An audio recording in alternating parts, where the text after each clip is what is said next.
Lo-Fi Horror Guys Growing On You Live Season 13 is brought to you by Vertigo Music. Find Vertigo Music at 129 South Division Avenue, Grand Rapids, Michigan 49503, or at vertigomusic.gr. Once again, find Vertigo Music at 129 South Division Avenue, Grand Rapids, Michigan 49503, or at vertigomusic.gr.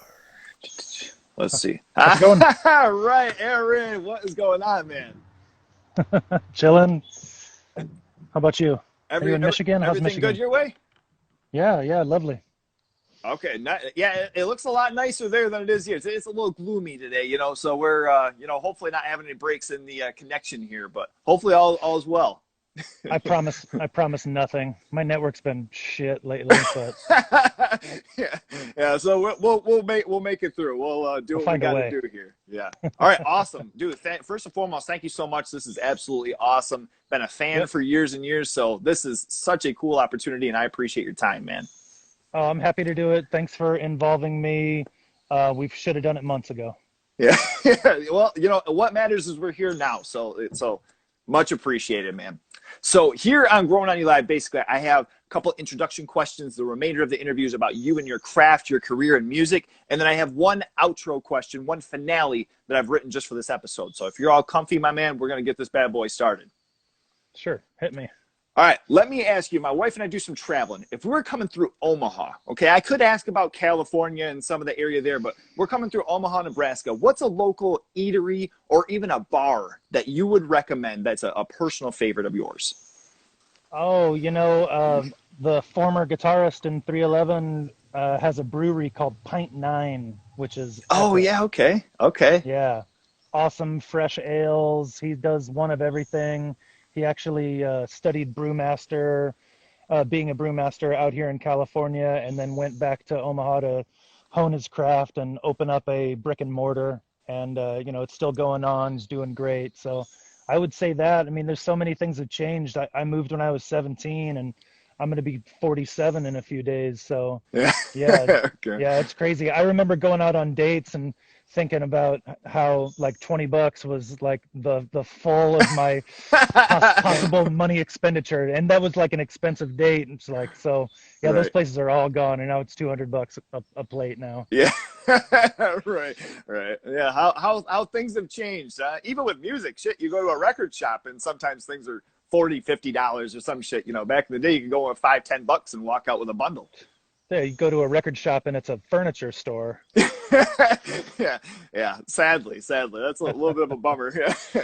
It is. All right, so It hurts. next up, let me ask you. So yourself being a film fan as well, I kind of wanted to throw this at you. So there was a movie in 1993 called Judgment Night, where the soundtrack was almost as important as the movie, if not more so. Yes. If you had the opportunity with 311 to work with any artist outside, say even in hip hop, who would you love to work with that you haven't worked with already? Oh, I mean, Wu-Tang comes to mind. That would be fun. We played a couple of shows with those guys, and it was great. The audience just ate it up. People who love music, love all kinds of music, and a good show, and a damn good show is something to experience, no matter if you're mentally prepared for it or not. But yeah, I would say there's an alternate universe where 311 and Wu-Tang are on the Judgment Night soundtrack, and it matches up real nice with all the other fantastic collaborations that happened on that. I mean, the Helmet song, Cypress Hill. So much cool stuff. Such cool stuff. Yeah, I'd say the soundtrack was better than the movie, but Yeah. I don't remember the movie at all. I remember the soundtrack, so it's easy for me to say that.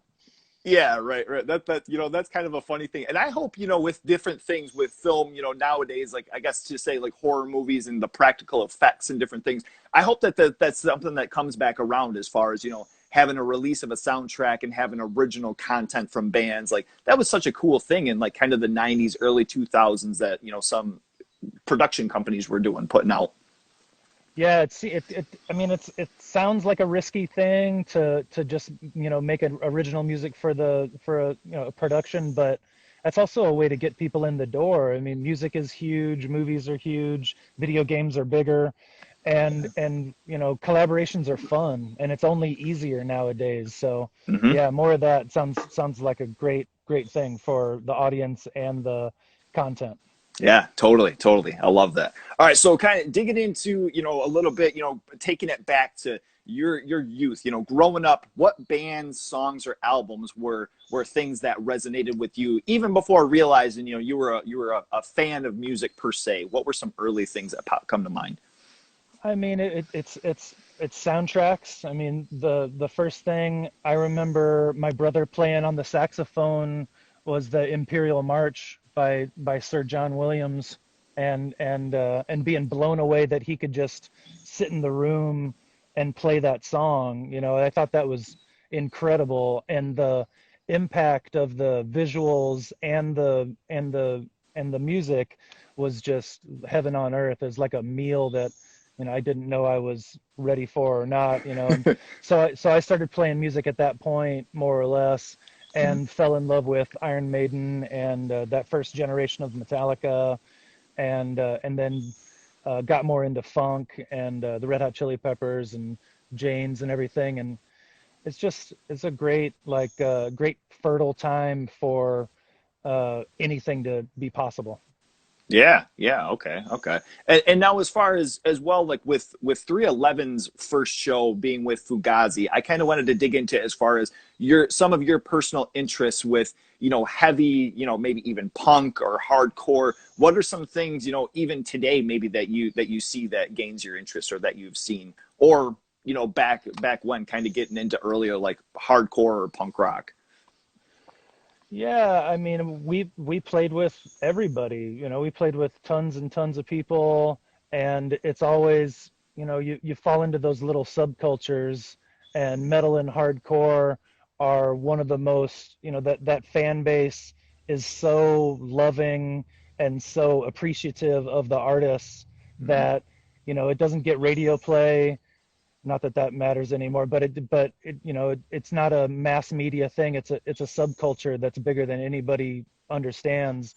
So I don't know. I remember Biohazard being kind of mind blowing in their way, and Yes. early Dropkick Murphys, of course, and just just like going to the East Coast and seeing what was going on there after moving to the West Coast, and soaking it up just that tiny bit. I mean, we were on the road 120 shows a year for the first few years, and playing with anybody who would take us. So it was a cultural, multi-faceted event, no matter what. So yeah, we were lucky as hell to get that show with Fugazi, and you know how they pulled off what they did was a really good lesson, and set us on to the road to the kind of do-it-yourself success.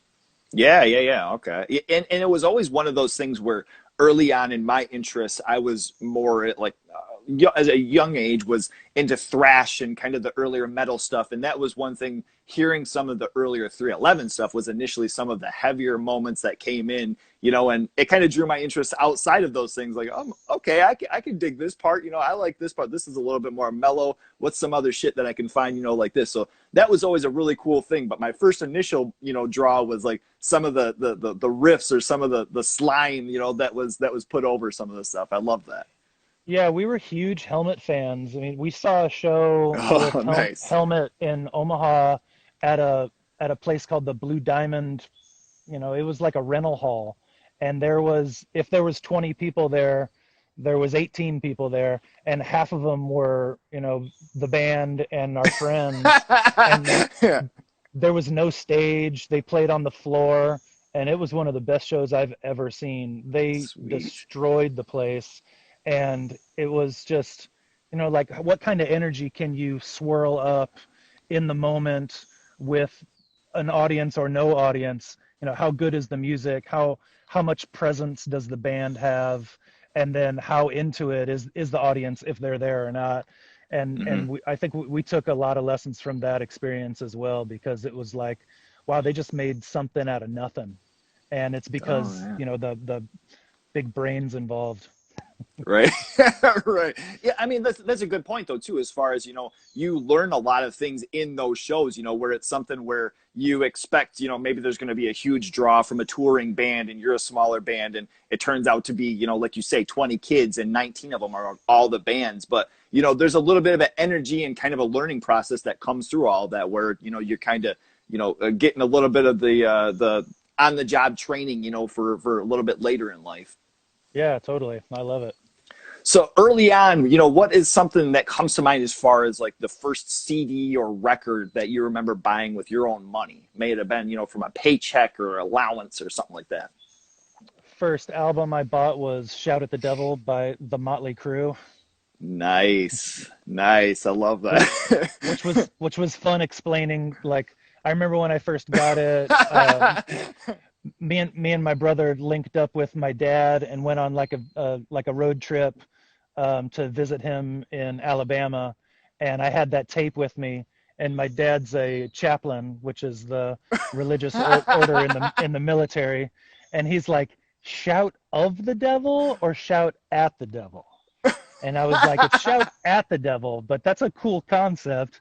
And we proceeded to listen to the whole thing, I'm pretty sure. And my dad's very open-minded, and it was great. But yeah, having it on cassette, buying it at like a shopping store, it wasn't like a music store. They just had a little music section next to the crappy T-shirts they had, and and then it was just on the road to building my musical vocabulary, mostly in heavy metal and hard rock, and bands like Baroness, in the Oh, present yeah. tense, give me a lot of hope for creativity in that vein where it's a muscular riff heavy music, but it's also inventive and creative and dreamy in some ways, and Hmm. wholly unique because of the people involved.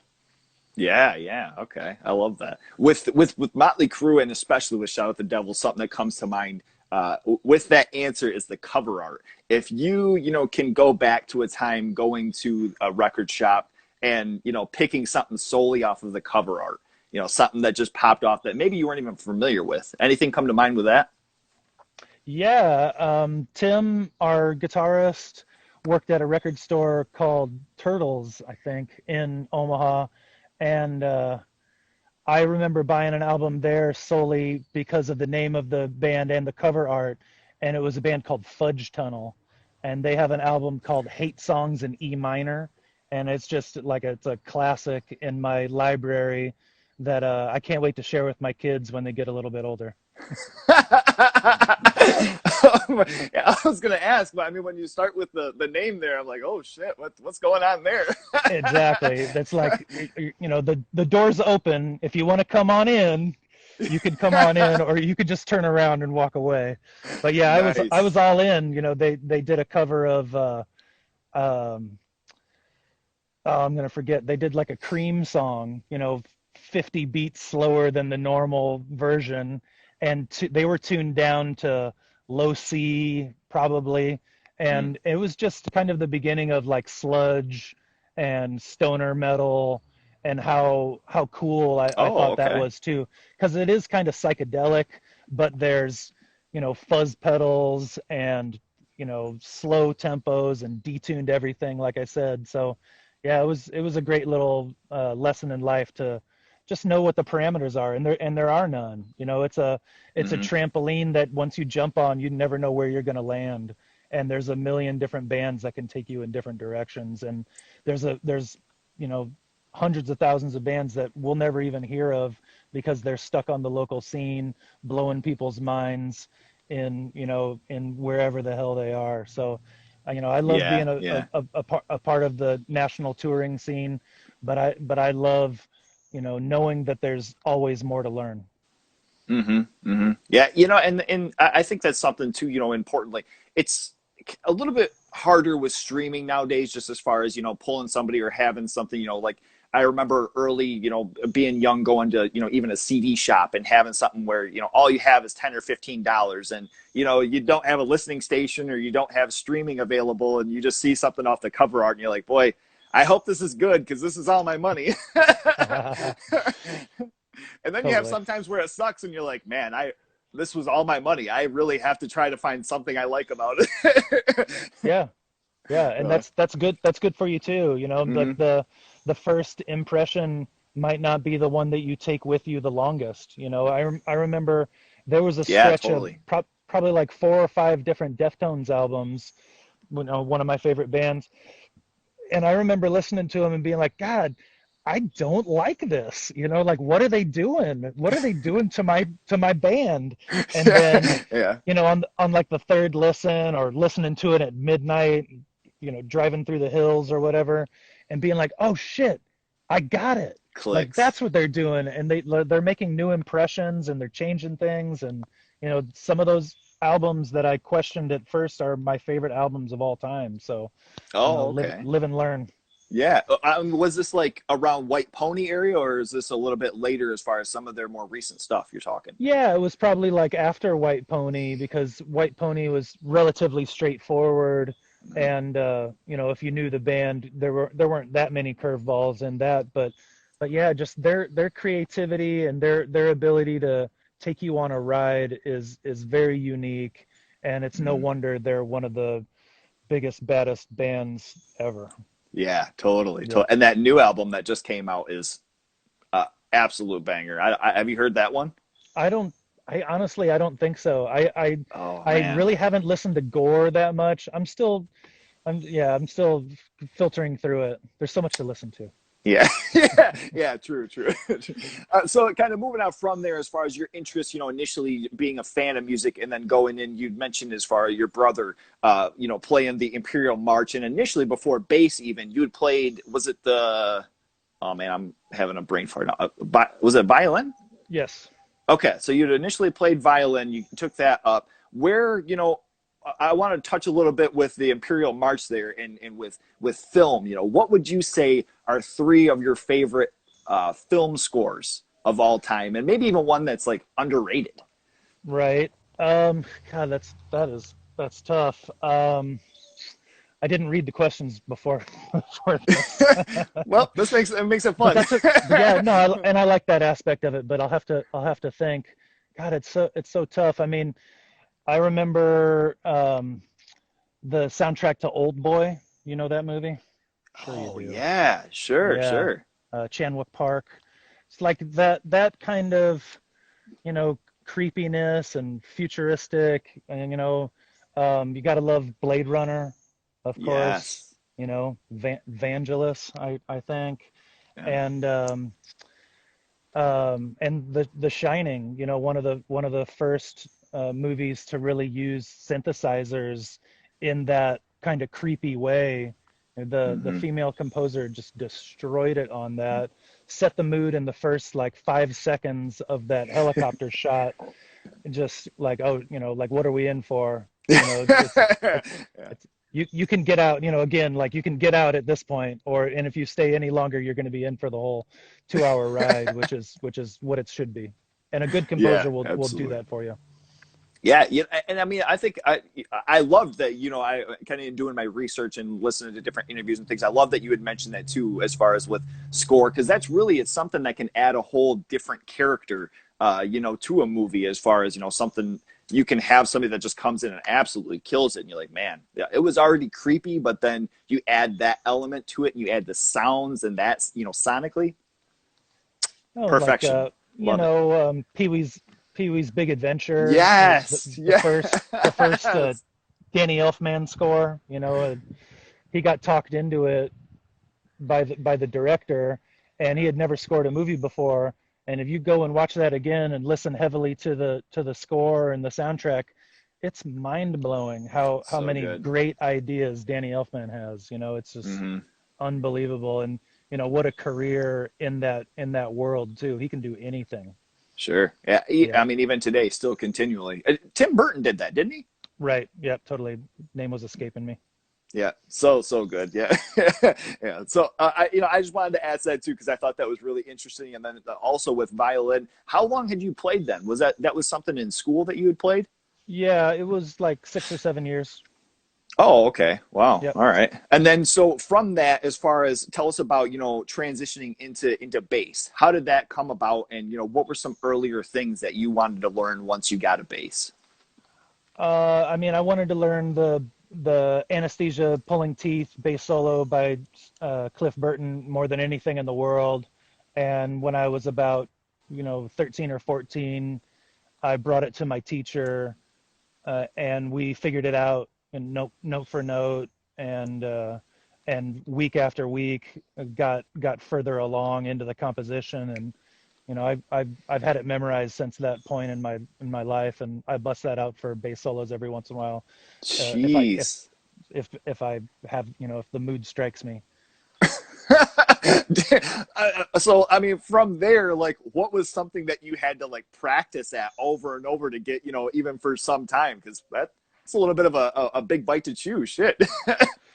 Yeah, I mean everything else before, there's a lot of eighth notes in bass playing, and there's a lot of holding down the root, and you know uh, playing with the drummer, of course, and making it match and all those things. So to hear a really creative, open-minded, crazy person play a solo that it has elements of classical music and dissonance and noise in the kind of industrial world. It's just it was mind blowing for me as a kid, and it kind of opened up the idea of like lead bass, that like Steve Harris did as well.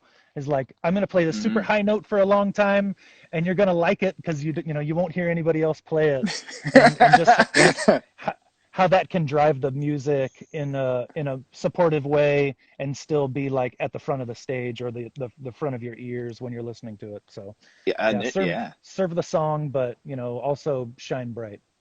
Totally.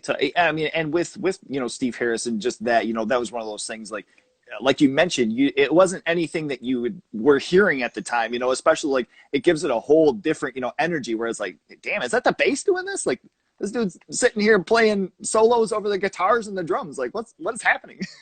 Yeah, unhinged, but masterpiece.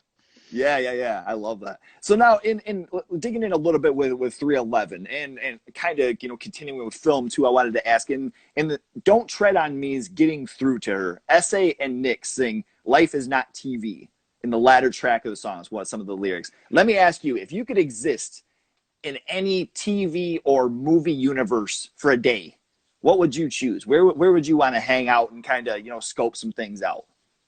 Whew. Let me think. All right. Um, If you need me to God, come back, I can ask. We can those move on. it's full of pitfalls because everything it's going to be some grit involved. But Yeah. for some reason, like Minority Report jumps into my head, Oh. where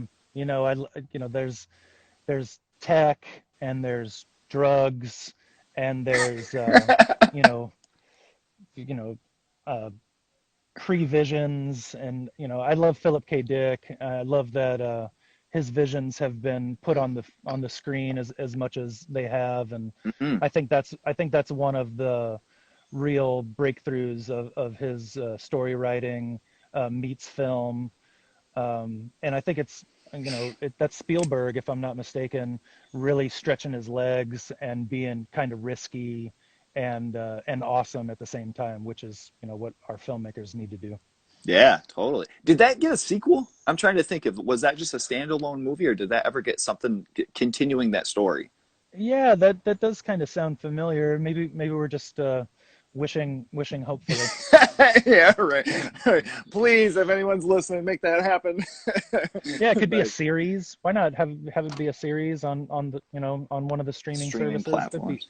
awesome. Awesome. Yeah, yeah. Yes. That is something, it's kind of funny as far as like I've always been very much into the physical aspect with albums or CDs or movies, Blu-rays, different things. But streaming, and the opportunity with some of the TV shows and some of the series that have come out, it's hard to hate on some of that stuff because you're like, man, this is pretty damn cool, and being able to flip through. But there's so damn much, you don't know what to choose. Yeah, totally. I mean, I'm seeing people say in the comments that there was a series, so Oh, okay. we gotta both dig that up and hang out on a couch and watch it. There you go. Hell yeah, check that out. But I know. it makes me Go ahead. think of Handmaid's Tale. You know, that was just a novel Ooh. that they've turned into, I think, 4 seasons now, and it's, you know, it's a bummer.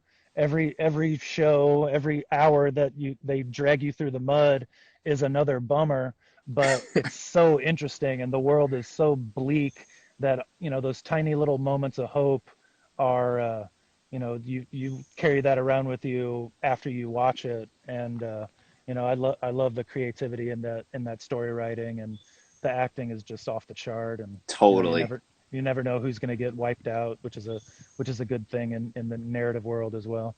Yeah, yeah, yeah. That that is definitely one that I've gotten through. I haven't gotten through the whole series, but everything that I've watched, I'm just like, man, oh man, I gotta. This is tough. Yeah, It's another day of like somebody else's personal prison. You're just like, boy, oh boy, it's addicting. You know, it's kind of one of those things where it's like, okay, I got to continue. I can't stop this shit.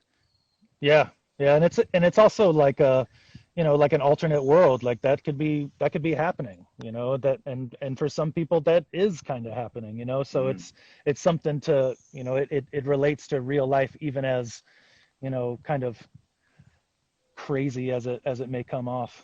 yeah, yeah. Yeah. Well, yeah. Well, Shake it off. hopefully that doesn't become a reality. Yeah, for sure, for sure. So next, I wanted to touch on transistors. So let's say even years after listening to this album, somehow I stumble upon the fact of that there's a hidden track at the beginning of the album. There's an intro, which just blew my damn mind. I thought that I had messed up something and was hearing shit that was not familiar with and had no idea that it was there for the longest. What would be something that you would say as far as a hidden track or a secret track on an album? What are earlier memories? Do you remember like an earlier album that you stumbled across something like that you're like, what the hell is this? Oh yeah, I can't remember one off the top of my head, but it's always such a joy to find something, you know, in a piece of work that you like. You know, it's like a scene after the credits, you know, like in Rick and Morty, if you will. You're like you're like, oh shit, like they could make a whole show out of that last 30 seconds, you know, or Mm-hmm. and the same thing with music. If you wait 10 minutes after, you know, whatever album and you find something, it's going to grab your ears in a special way. So yeah, we were all about making, you know, that secret track before the 000s on the CD.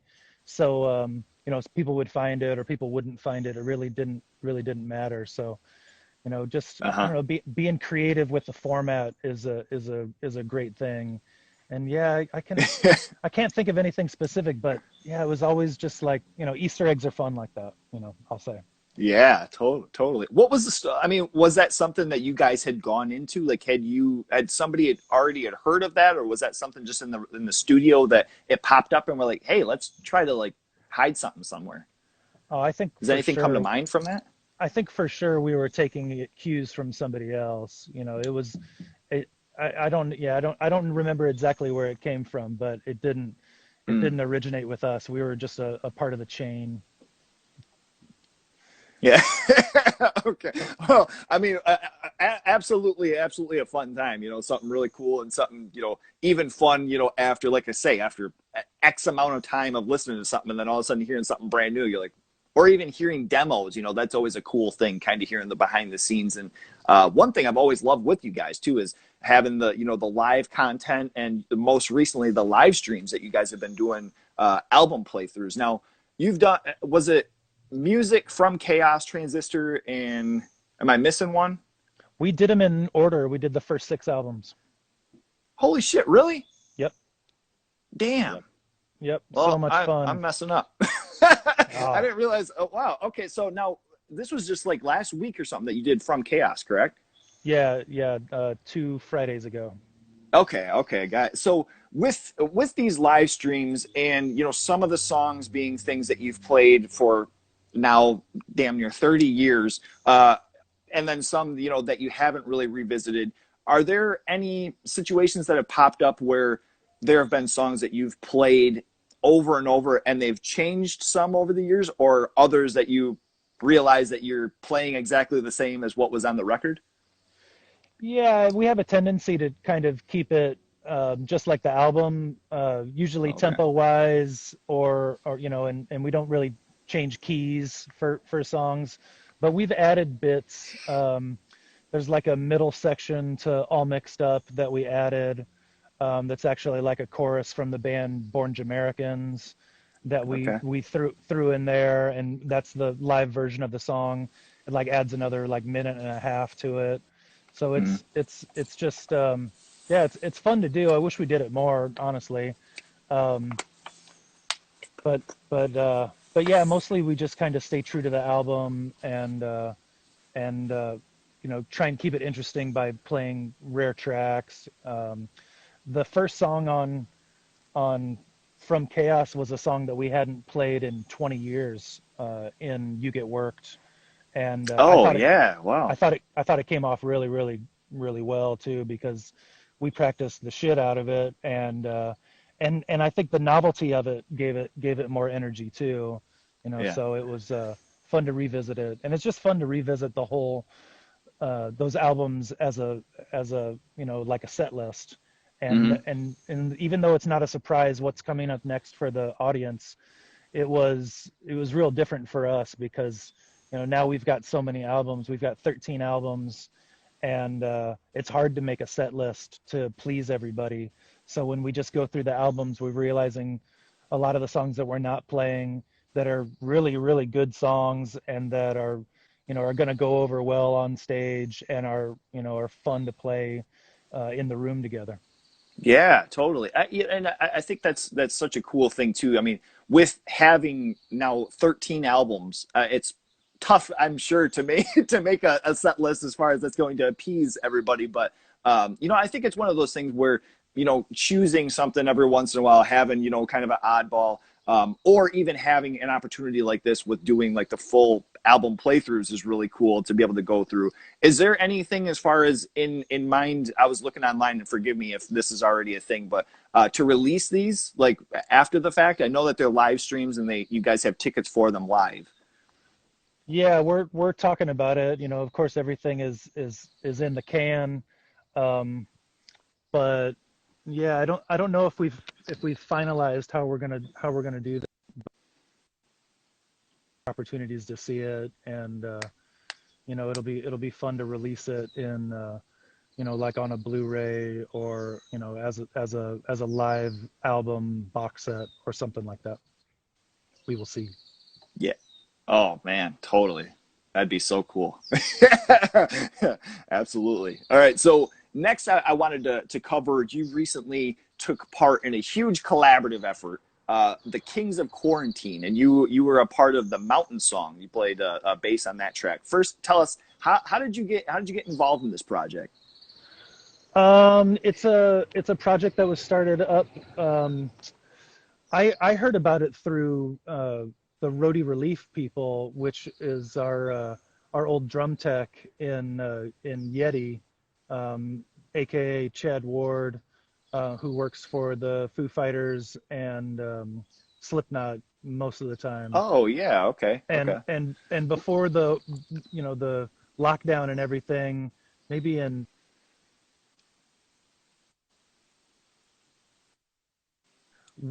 playing Knotfest, and saw Yeti there, and I was backstage you know looking at Slipknot's staging, and just blown away at they built like a house on the stage. It was so complex, and so Yeah. many places to go and hide, and it was unbelievable.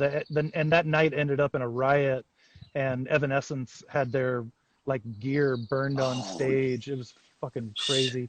We got out wow. like Yeah. 10 minutes before the shit went down, and it was very exciting.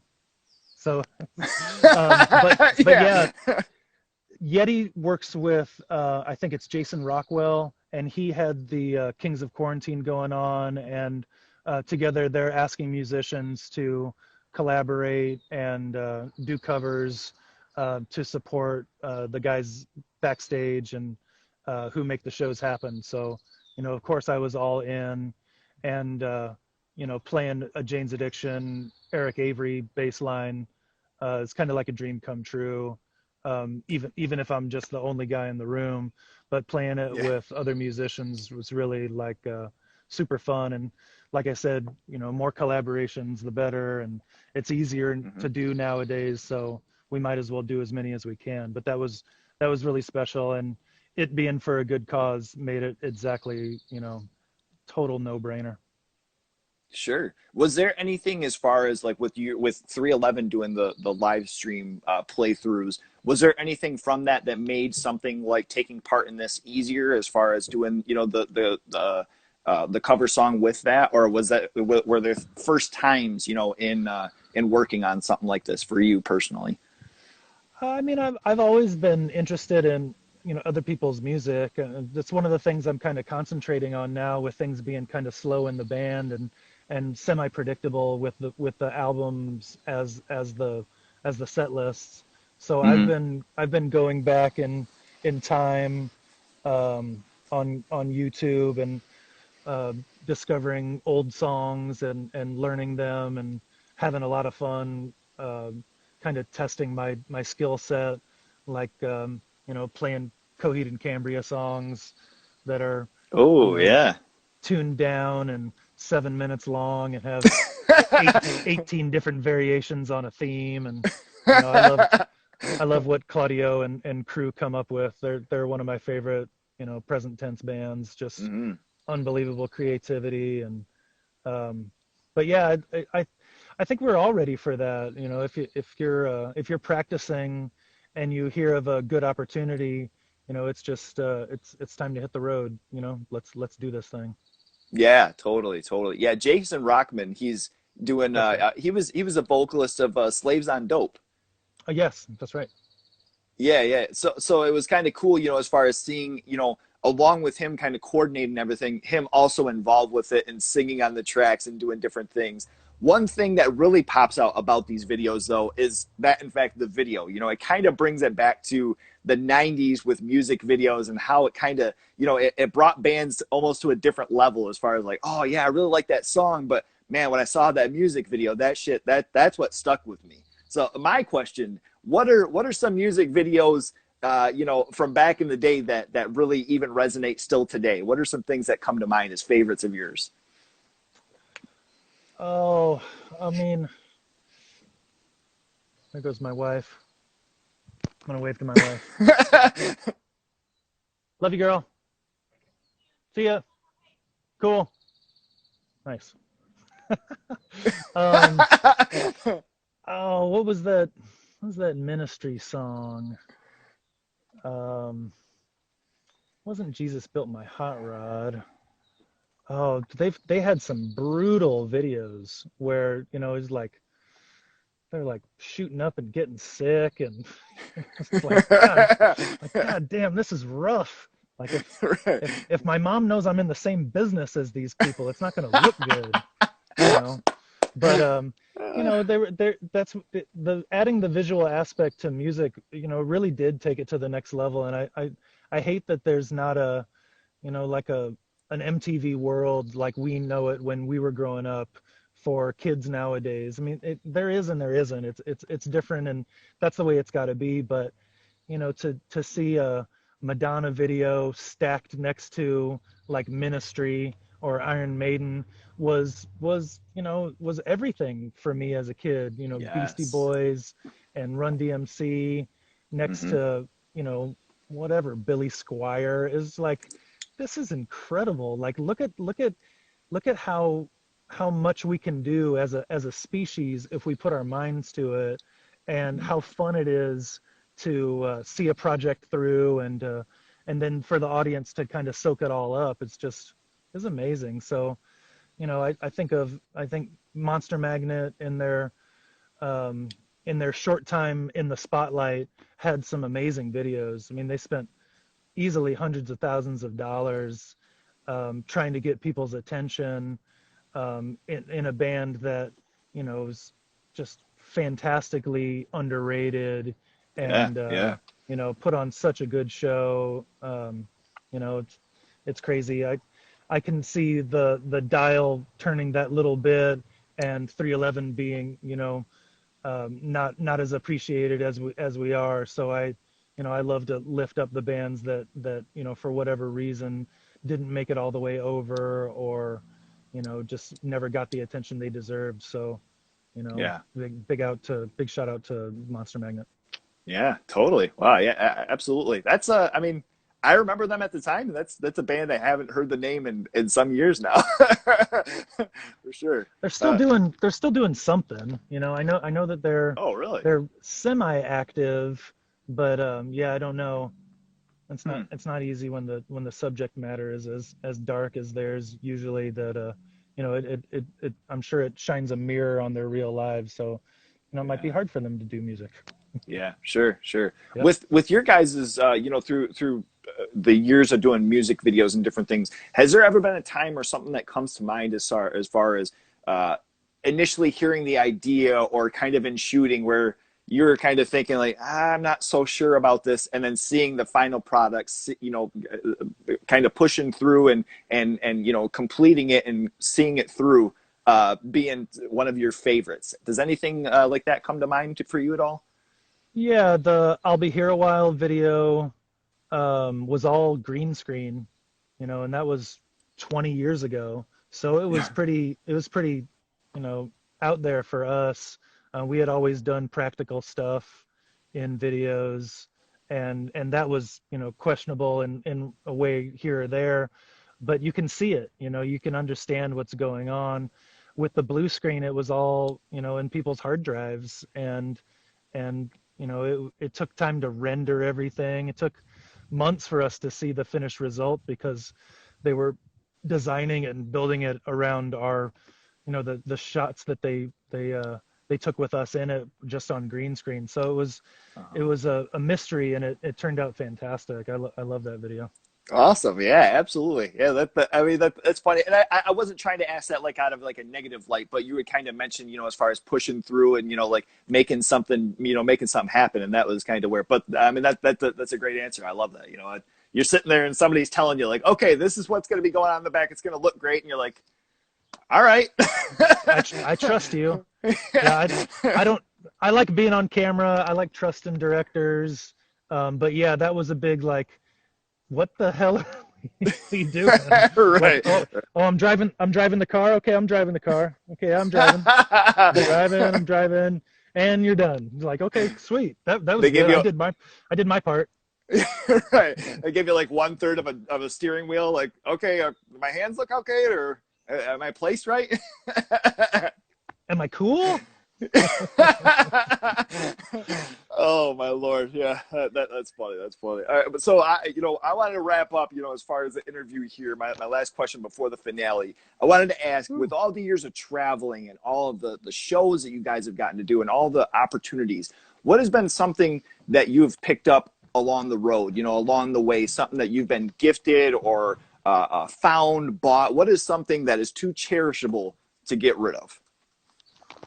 Oh, we did a show. We did like a mashup show in New York at Randall's Island, and um, we were on stage with the Chili Peppers. Were playing after us, of course, um, and we linked up with Wyclef from the Fugees, and Oh yeah. Bootsy Collins from Parliament Funkadelic, and James Brown and the Rubber Band, of course, were yeah, it was the 2005 Amsterdam. Thank you, 311 Archive. You're good like that, following me everywhere. Um, um, and it's funny, I met Bootsy at that show, and he was like waiting at the end of the stage where I was coming off with open arms, giving me a hug because he must have watched the show, and he was like, "You got the funk, man. You got the funk." And I was just like, "You can kill me, and you can kill me right here." And a few months later was Halloween, and I got up the nerve to ask Bootsy if he had, like a suit or something that I could borrow and give back. And he gave me this like what is essentially pajamas, like a onesie with a zipper right in the front, of like blue stars and silver everything and this big ridiculous collar, and he let me keep it. So yeah, that's one of the things that's been gifted to me out on the road, that even though I'll never fit in it again because he's a skinny motherfucker and I'm not a skinny motherfucker anymore, I will hold on to and pass along to my children. Wow, what an Yeah. incredible story! I mean, that is so so cool. Was it some? I mean, was it something where after you had asked, you're like, oh, that wasn't that hard. You built up all this courage, and you're like, oh, he was perfectly fine with it. Yeah, I mean, I didn't know, everything he's got that he wears on stage is all custom, and he was a sweetheart. He also gave me like one of the best motivational speeches that for the long-lasting musician in me. He's like, tough times are going to come. This isn't going to be easy sometimes. And I'm like, where are you going with this? He's like, don't quit. He's like, whatever you do, man, promise me. He's like, look me in the eye and promise me you'll never quit music. And I'm like, I'll never, I couldn't quit, like I am music. Music is me. There's no separation. But, going through this last year, and, tough times do come up, and he was so right, that it really hangs in my head as like a bookmark to remember how important it is, even for just for me, but also the audience, and who's come before me and who's coming after me, like part of the chain kind of thing, to remain present and creative while I still have these opportunities and the power to pull it off. Yeah, wow. I mean, that's It's pretty incredible. cool. Especially you have somebody like that takes that time too, and then kind of gives you that encouragement and look me in the eyes. God damn it. Yeah, yeah, it was real That's serious. huge. It Wow. was great. Wow, damn. I mean that's incredible. And I appreciate you sharing that story too. That wasn't something you had to, put out there. But yeah, I mean, I think that's something important for a lot of people, even, whether it's touring or it's work or it's different, it's such a hard time for a lot of different people and in so many different ways. But you push through and you keep on trucking and you make it. Maybe if anything, throw on some 311, you'll realize that the day's going to be all right. We're going to make it happen. Yeah, yeah, yeah. Whatever it takes. I mean, I think about filmmakers all the time, like, you know, getting credit card debt, calling their friends in, renting everything on this crazy idea that they're gonna pull this shit off. It's amazing, and bands are the same way. We're gonna show up at this club in Tennessee, and we're gonna fucking rock the fuck out, and if they like it, great. And if they don't, that's okay. We'll move on. We'll be somewhere else tomorrow. It doesn't really matter. But just to like have that drive to be creative and take it to the people is such a cool thing in music and film, that it'll forever be an inspiration to me, no matter what. If I'm down or not, there's always something to grab, like that inspirational experience from, to keep you going on the treadmill, even when Mhm. you can't can't find your way out, because it's Yeah. gonna happen. Hey, Tennessee. Yeah. Yeah, totally. Wow. Yeah, that's incredible. I appreciate, like I say, I appreciate that because that's one of the things too that I've enjoyed with this experience and this opportunity with being able to talk with different people is how they're processing, some of the situation and how it's affecting so many people, so many different ways and different ways that you're having to kind of be creative and having to step out of maybe even your comfort zone, in doing different things that you were you know regularly aware of before all this stuff happened. So yeah, absolutely keeping trying to keep positive and do what you can to keep on pushing through. And you guys have been doing that. You've been keeping a lot of cool things and keeping fans satisfied with some of this cool shit that's been coming out, so we appreciate it. Oh, it's fun. I wish we could have done more. I can't wait for shows. We just released dates for shows starting at the end of August. We're going to be out for almost 2 months, crisscrossing the country Sweet. like we're used to doing. So hopefully see, hopefully see everybody out on the road. And if you don't go see us, go see somebody else, because music is good for the soul, and the energy from the audience to the stage and from the stage to the audience is going to be off the chart this year, because of how pent up everybody is. So it's gonna be amazing. So go support your favorite local international artist.